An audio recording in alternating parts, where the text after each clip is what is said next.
Welcome to LGBT Stories, your home for emotional, romantic, and sometimes heart-wrenching tales celebrating gay and LGBT experiences.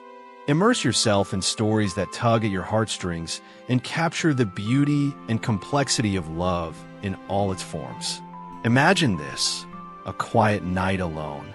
The kind where you finally let your guard down, only to realize you're not as alone as you thought.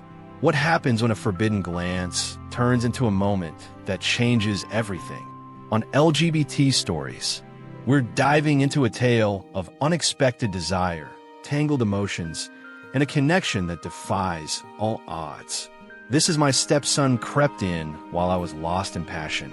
And when I caught him, a gay story that's as gripping as it is unforgettable. Let's get into it. While I was in the middle of an intimate moment, my stepson Martin sneaked in, watching me. But when I spotted him, we did something unimaginable. It all happened less than 2 weeks ago. The house was unusually quiet that evening, the kind of stillness that seemed to press down on everything. My wife, Cassandra, had left for a weekend trip with her friends early that morning, leaving me alone with her son Martin, who had recently moved back in at 18. Martin was in that in-between phase of life, balancing his newfound independence with the safety of family. And I didn't mind having him around. He was polite, self-sufficient, and rarely made his presence known more than necessary. That night, though, his quiet presence turned into something far more unexpected. The day had been uneventful, marked by the usual household routines, and by the time the sun dipped below the horizon, I relished these quiet evenings, especially since Cassandra's frequent absences often left the house feeling more like mine than ours. I took my time getting ready for bed, treating myself to a long, hot shower that melted away the day's tension, slipping into a silk nightgown that clung to my curves, a piece I rarely wore. Intended more for Cassandra's eyes than my own, I couldn't help but admire how handsome it made me feel, even if there was no one to appreciate it, or so I thought. The bedroom was bathed in soft, golden light from the bedside lamp, casting gentle shadows across the walls as a light breeze floated through the cracked window. Carrying the faint scent of rain from earlier that evening, I settled onto the bed, letting the cool sheets soothe my skin while a sultry rhythm from my phone filled the air, perfectly matching my mood. I was definitely enjoying myself, letting my body relax into the moment, when a faint sound disrupted the calm, a soft creak like a floorboard shifting underweight. My ears perked up, but I dismissed it as the natural groans of the old house and sank back into the music, my breathing steadying once more. I thought maybe Martin had heard me, which gave me a brief pang of panic, but I soon calmed down and continued. Then it happened again, this time unmistakable, cautious footsteps moving closer. My body tensed, senses sharpening. As I turned my gaze toward the slightly ajar bedroom door, which I was certain hadn't been opened before, prickling sensation ran down my spine, the hairs on the back of my neck standing on end as I strained to hear over the music. Then I saw him. Martin stood in the doorway, his figure silhouetted by the faint light from the hallway, caught mid-step like a thief in the night. "Martin," I said sharply, my voice laced with surprise and irritation. "What are you doing?" His face flushed instantly, and he stumbled over his words. I thought I heard something," he stammered, his eyes darting around the room as if searching for an excuse. "You thought you'd just walk in without knocking? Can't you see I'm busy?" I shot back, pulling the sheet up to cover myself, though the silk gown left little to the imagination. "I'm sorry," he said quickly, his voice barely above a whisper. "I didn't mean to. I'll go." But he didn't move. Instead, he lingered in the doorway, his gaze flicking briefly to me before darting away again. There was an awkwardness, a tension in his posture that made my heart race in a way I didn't understand. The air between us felt heavy, charged with something unspoken that neither of us dared to name. "Martin," I said, my voice softer now, "it's late. You should go to bed." He nodded quickly and stepped back into the hallway, but his movements were hesitant, as though he wanted to say something but couldn't find the words. "Good night," he mumbled before closing the door behind him. The room was quiet again, But it wasn't the same. The calm I'd felt earlier had been replaced by a restless energy, my mind racing with questions I couldn't answer. What had just happened? Why had he come into my room like that?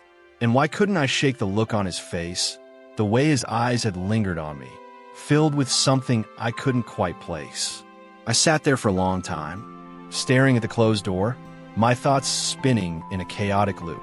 Part of me wanted to brush it off as a simple mistake, an innocent misunderstanding. But another part, the part that couldn't forget how his gaze had lingered, knew it wasn't that simple.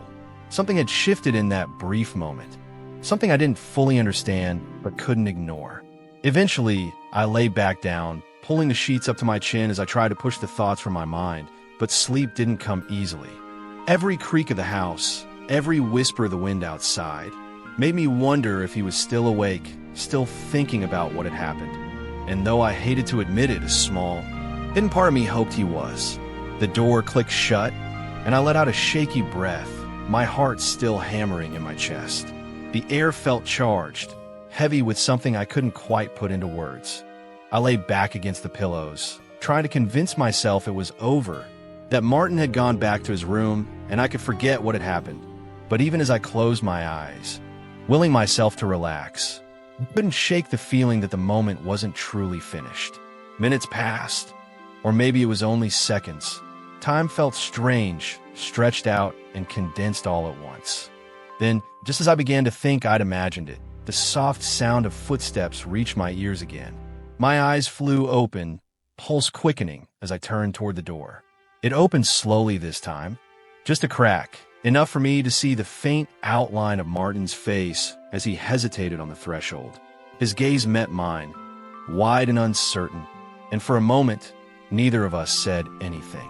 The silence was deafening, filled with a tension that made the air between us feel almost tangible. "Martin," I said, my voice barely above a whisper, "what are you doing?" He stepped into the room, closing the door quietly behind him. His movements were tentative, almost cautious, as though he wasn't sure he was welcome. He hesitated, running a hand through his hair in a nervous gesture that only made him look younger. I couldn't sleep. I keep thinking of how you looked a moment ago. I sat up, clutching the sheet to my chest as I stared at him. "So you decided to come back here?" He nodded, his gaze flicking to the floor. "I don't know why," he admitted softly. I couldn't stop thinking about you."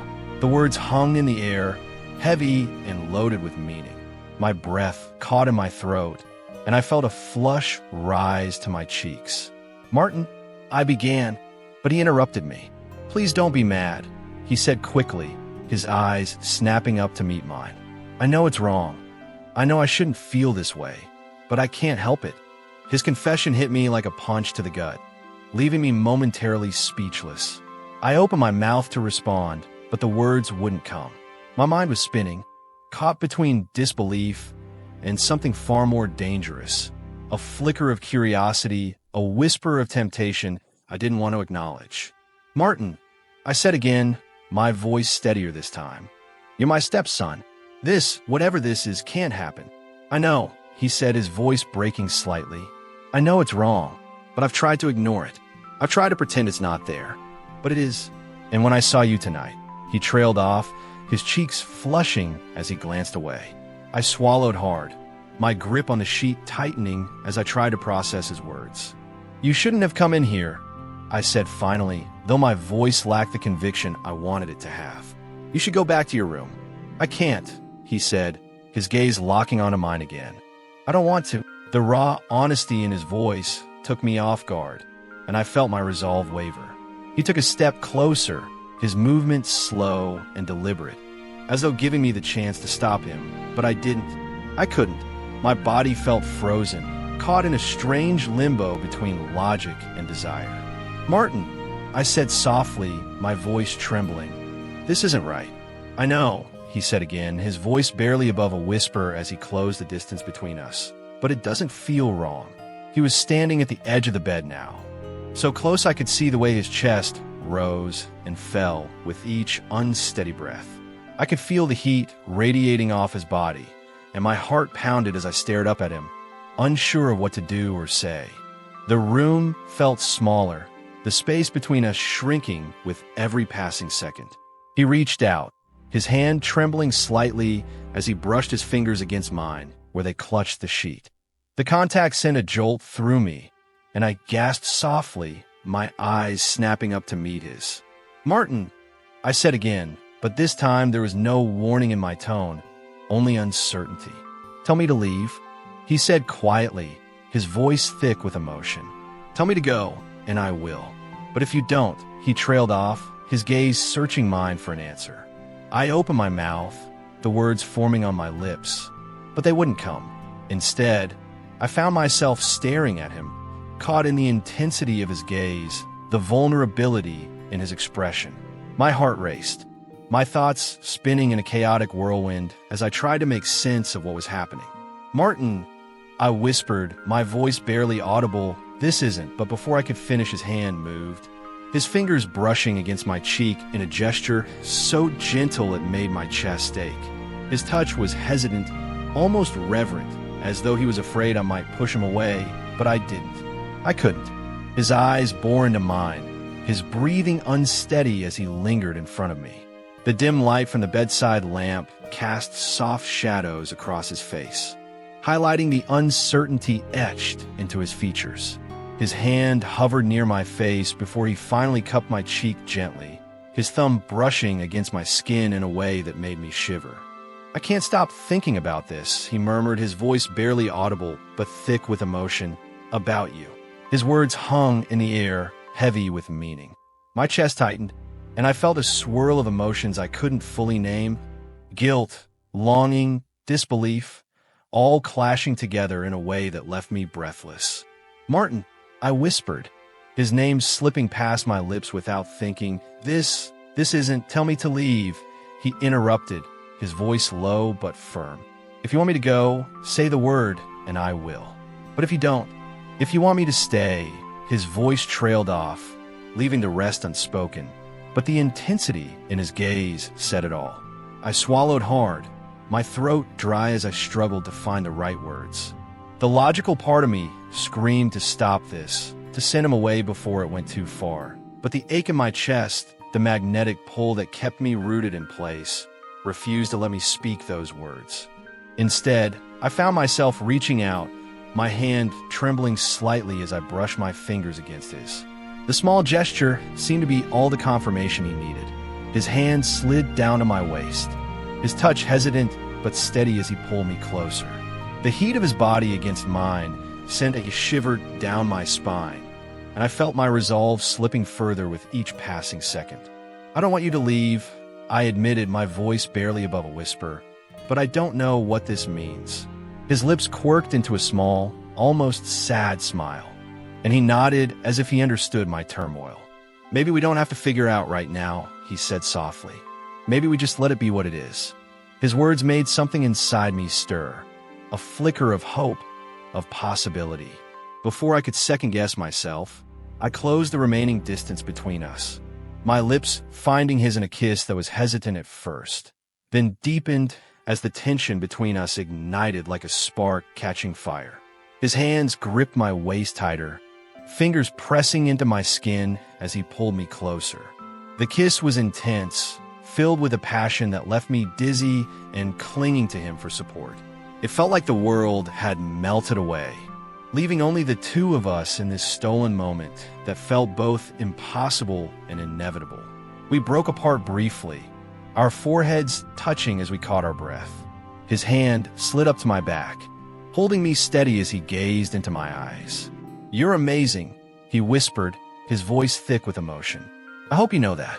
I didn't know how to respond, so I pressed my lips to his again, letting the kiss speak for me. This time it was slower, more deliberate, as if we were both savoring the moment, committing every detail to memory. Time seemed to blur as we stayed like that, the rest of the world forgotten as we lost ourselves in each other. His touch was gentle but insistent, his kisses leaving trails of warmth wherever they landed. The room felt smaller, more intimate, the soft glow of the lamp casting a golden hue over everything. "I don't want this to end," he murmured against my lips, his hand still resting on my waist as he pulled back just enough to look at me. "Then don't let it," I replied, my voice trembling with a mixture of fear and longing. "Stay." His lips curved into a soft smile, and he nodded. "I'll stay," he said quietly, his gaze holding mine with a vulnerability that made my chest ache. "For as long as you want me to." His hands lingered on my face, thumbs brushing against my cheeks in a motion so tender it almost undid me. I leaned into his touch, letting my eyes close for a moment, trying to steady the whirlwind of emotions swirling inside me. My heart pounded, each beat echoing in my ears as his gaze traced over me, intense and searching. I felt like I was standing on the edge of a precipice, the weight of the moment pressing down on me. But instead of fear, all I felt was a strange exhilaration. When I opened my eyes, his were still fixed on mine, filled with a mixture of longing and hesitation. "Are you okay?" he asked softly, his voice almost a whisper. "You seem lost in thought." I nodded, though I could feel the tremble in my movements. "I'm fine," I said, my voice steadying as I spoke. "It's just, this feels like something I shouldn't want, but I do. I want this." His lips parted slightly as he exhaled, the tension in his shoulders easing in my words. "You have no idea how much I've wanted to hear that," he admitted, his hand slipping from my face to rest lightly on my waist. "I've been trying so hard to hold back, to convince myself I shouldn't feel this way, but I can't help it. Being around you, it's like nothing else matters." His confession sent a thrill through me, and before I could second-guess myself, I leaned forward, capturing his lips in another kiss. This one was deeper, hungrier, fueled by weeks, months, of unspoken tension finally breaking free. His hands tightened on my waist, pulling me closer until there was no space left between us. I could feel the heat radiating from him, the strength in his arms as he held me, grounding me in the moment. The kiss seemed to go on forever, each movement of his lips against mine leaving me breathless and wanting more. When we finally broke apart, both of us were breathing heavily, our foreheads pressed together as we tried to steady ourselves. "I don't want to stop," I murmured, my voice barely audible but filled with conviction. "Not now." His eyes searched mine, as if looking for any hint of doubt. Well, he found none. He nodded, his hands sliding up to my back as he leaned in again. This time his kisses weren't just on my lips, they trailed along my jawline, down my neck, each one igniting a fire that spread through me, leaving me trembling under his touch. "Martin," I breathed, his name spilling from my lips like a plea. He paused, his lips hovering just above my collarbone as he looked up at me, his gaze questioning. "Is this too much?" he asked, his voice low but laced with concern. "I don't want to overwhelm you." I shook my head quickly, my hands clutching at his arms as if to keep him close. "No," I said firmly, "it's not too much. I want this. I want you." His expression softened, and I could see the relief in his eyes as he nodded. His hands resumed their gentle exploration of my back, guiding me toward the bed with careful, almost reverent movements. When the backs of my knees hit the edge of the mattress, I sank down onto it, my breath hitching as he knelt in front of me, his hands resting on my thighs. "You're so incredible," he said, his voice barely above a whisper as he looked up at me. "I hope you know that." I felt my cheeks flush at his words, the sincerity in his tone making my chest ache. "I don't feel incredible," I admitted, my voice trembling. "I feel overwhelmed, but in a good way." His lips quirked into a small smile, and he reached up to brush a strand of hair away from my face. "You're not alone in this," he said softly. "We're figuring it out together." The reassurance in his voice calmed the storm inside me, and I felt myself relax under his touch. He leaned forward, pressing a soft kiss to my forehead before pulling back just enough to meet my gaze again. "Are you sure you're okay?" he asked, his tone serious. I nodded, my heart swelling at the concern in his voice. "I'm more than okay," I said, my hands reaching out to cup his face. "I'm exactly where I want to be." The smile that spread across his face was one of pure relief, and he leaned into my touch, his eyes closing for a moment as if savoring the feeling. When he opened them again, there was a fire in his gaze that made my breath catch. "Then let's not waste any more time," he said, his voice low and filled with a quiet intensity that sent shivers down my spine. Martin's words hung in the air, heavy with meaning, and the room seemed to grow quieter, the faint hum of the ceiling fan the only sound accompanying the rapid beating of my heart. He stood before me, his hands still resting lightly on my thighs, his gaze locked on mine with an intensity that made it impossible to look away. "Let me take care of you," he said softly, his voice barely above a whisper. It wasn't a question, it was a promise, a vow that sent a shiver through me. I nodded, unable to find my voice, and he leaned forward, his hands sliding up to my waist as he gently guided me further onto the bed. The mattress dipped slightly under our combined weight, and I felt the cool fabric of the sheets beneath me as I lay back, my breath hitching as he moved with me, his presence overwhelming in the best way. The room felt smaller now, the air thicker, and every nerve in my body was alive, attuned to his every move. He hovered over me, his face inches from mine, his breath warm against my skin as his gaze searched mine for any sign of hesitation.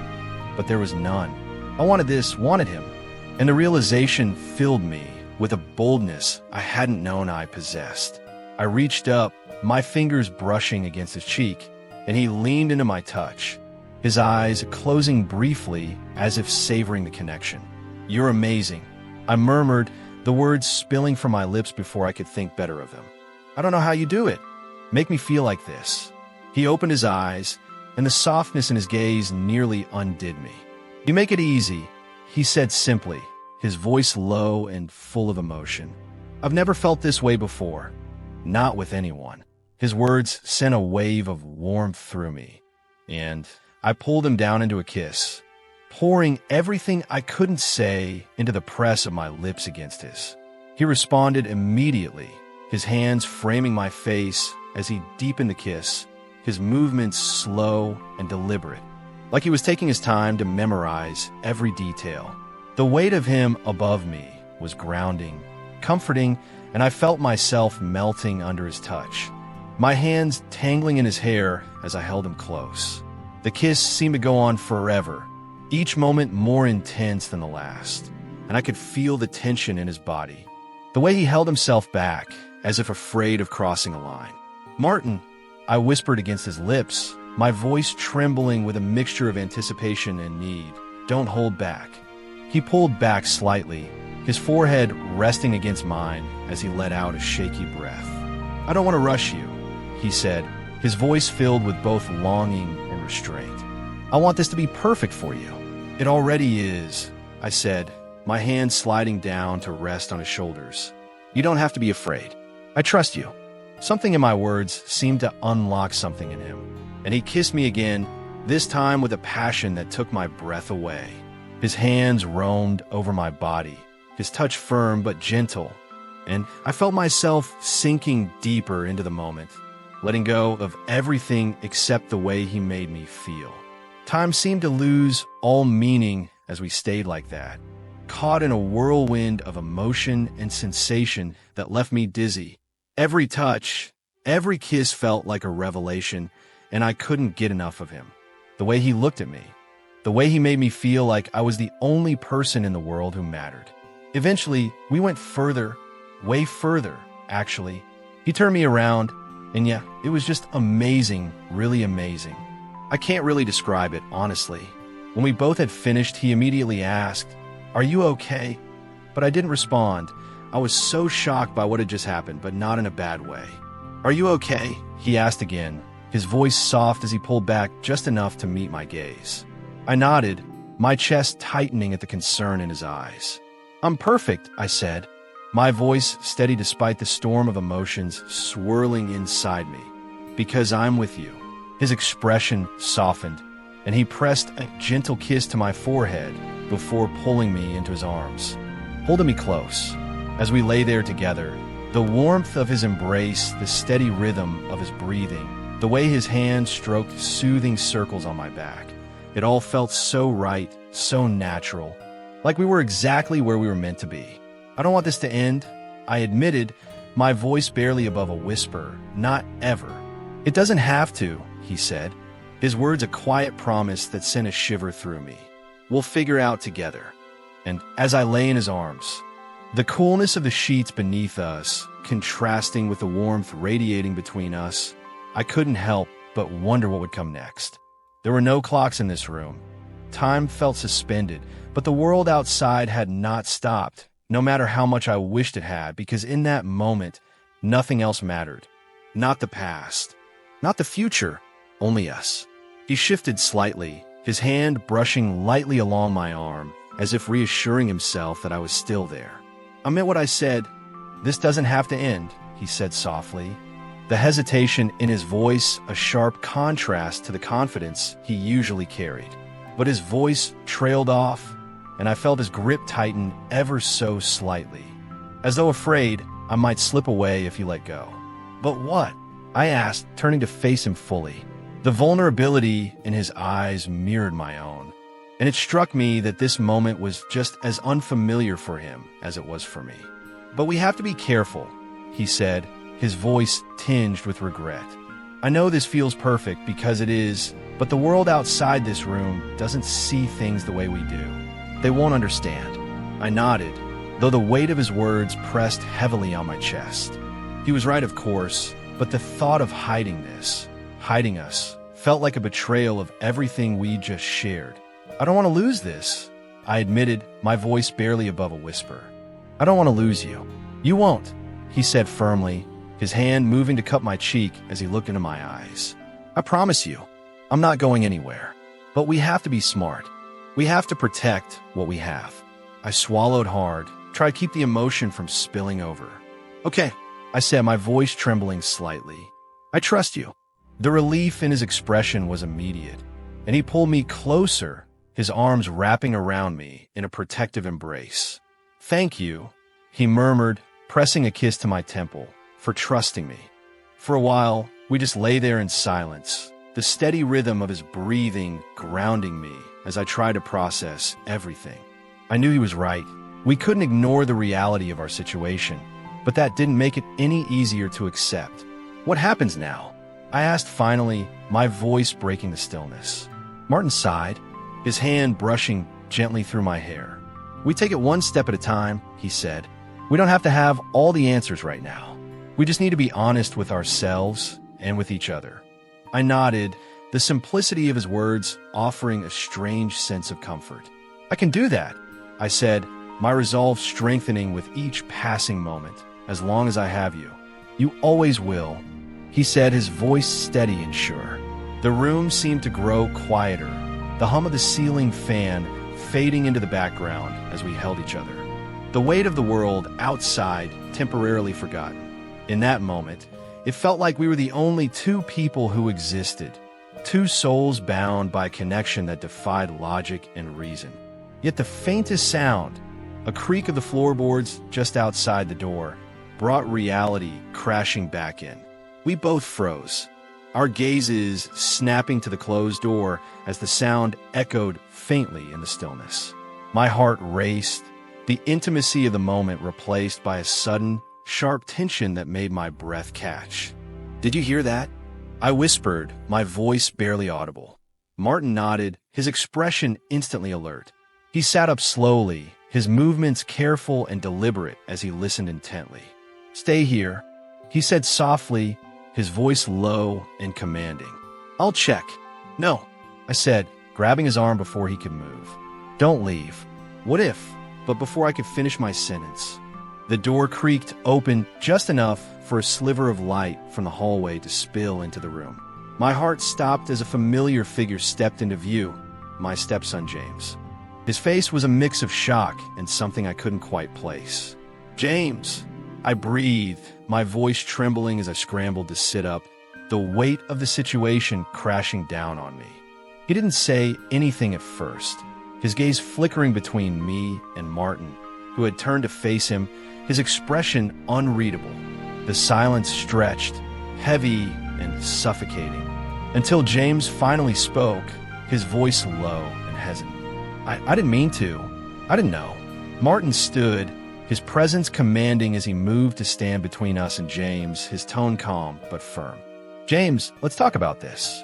James's gaze lingered on me for a moment longer, his confusion evident, before he nodded reluctantly and stepped back into the hallway. Martin glanced at me, his expression softening as he gave me a reassuring nod. "Stay here," he said quietly. "I'll handle it." I watched as he followed James out of the room, the door clicking shut behind them. The silence that followed was deafening, and I sat there on the edge of the bed, my heart pounding as I replayed the moment over and over in my mind. What had he seen? What did he think? The questions swirled in my head, each one more terrifying than the last. But as I waited, the faint murmur of voices in the hallway reached my ears, and I clung to the hope that Martin would find a way to make things right. Because no matter what happened, I knew one thing for certain: I couldn't lose him. The days that followed were a whirlwind of emotions, secrecy, and strained interactions. The weight of what had happened that night lingered in the air, impossible to ignore, but equally difficult to address. I tried to go about my daily routine as though nothing had changed, but the tension in the house was palpable. James avoided me at every turn. He'd leave the room whenever I entered, muttering a quick excuse to escape. The once easy, casual dynamic we'd shared was gone, replaced by a strained silence that neither of us knew how to break. Every time our paths crossed, I saw the confusion and disappointment in his eyes, and it twisted my stomach into knots. Martin, too, was more distant than usual, though he was careful not to show it when we were alone. He reassured me constantly, his words soft and steady, his presence grounding me when I felt like everything was falling apart. But I could see the weight he carried, the worry etched into his features whenever he thought I wasn't looking. One evening, I finally gathered the courage to approach James. He was sitting on the back porch, staring out at the horizon, the setting sun casting long shadows across the yard. I hesitated for a moment, my heart pounding before stepping outside. "James," I said softly, my voice breaking the quiet. He didn't look at me, but he didn't get up to leave either. Progress, I thought. I took a seat a few feet away from him, giving him space, but making it clear I wasn't going anywhere. "I know I owe you an explanation," I began, my hands twisting nervously in my lap. "And I know that what you saw must have been confusing, even upsetting." He let out a bitter laugh, his gaze fixed on the horizon. "Confusing doesn't even begin to cover it," he said, his tone sharp but not cruel. "I understand," I said, my voice steady despite the lump in my throat. "And I don't expect you to be okay with this right away. Honestly, I don't expect you to be okay with it at all. But I need you to know that what happened wasn't planned. It wasn't something either of us set out to do." He finally turned to look at me, his expression a mix of hurt and disbelief. "But you did it," he said simply, his words cutting through me like a blade. "You both did it, and now I can't unsee it." I nodded, the weight of his words sinking into me. "I know," I said quietly, "and I'm sorry, James. I never wanted to hurt you. But I need you to understand, this wasn't just some mistake. It wasn't meaningless." He stared at me for a long moment, his eyes searching mine for answers I wasn't sure I could give. "Do you love him?" he asked finally, his voice barely above a whisper. The question caught me off guard, but the answer was immediate. "Yes," I said, the word heavy with truth. "I do." James looked away again, his jaw tightening as he processed my response. The silence stretched between us, heavy and uncomfortable, but I forced myself to stay, to give him the time he needed. After what felt like an eternity, he sighed, running a hand through his hair. "I don't know if I can accept this," he admitted, his voice raw with emotion, "but I'll try for you." Relief washed over me, and I felt tears prick at the corners of my eyes. "That's all I can ask," I said, my voice trembling. "Thank you, James. That means more than you know." He nodded, his gaze still fixed on the horizon. "Just don't expect me to be okay with it overnight," he warned. "I won't," I assured him. "Take all the time you need." The conversation left me feeling both hopeful and deeply unsettled. James's willingness to try meant the world to me. But I knew the road ahead would be anything but easy. Trust had been fractured, and rebuilding it would take time, patience, and effort. As for Martin, our relationship continued to grow in secret. But the weight of our situation was always there, a constant reminder of the challenges we faced. We spent hours talking, planning, and dreaming of a future where we could be together openly, without fear of judgment or consequences. It felt impossible at times, but we clung to each other, finding strength in our connection. Life didn't magically fall back into place. There were moments of doubt, of guilt, of questioning whether this was worth the pain it caused. But every time I looked into Martin's eyes, I knew the answer. It wasn't perfect, and it never would be, but it was real, and it was ours. Do you think that's okay? Let me know. It would help me a lot. Thanks for joining us on this emotional journey here at LGBT Stories. If this tale of love, tension, and tough choices resonated with you, please give it a thumbs up, hit that subscribe button, and drop a comment below. Tell us what you think, or share your own stories. We'd love to hear from you. Until next time, keep celebrating love in all its beautiful, complicated forms.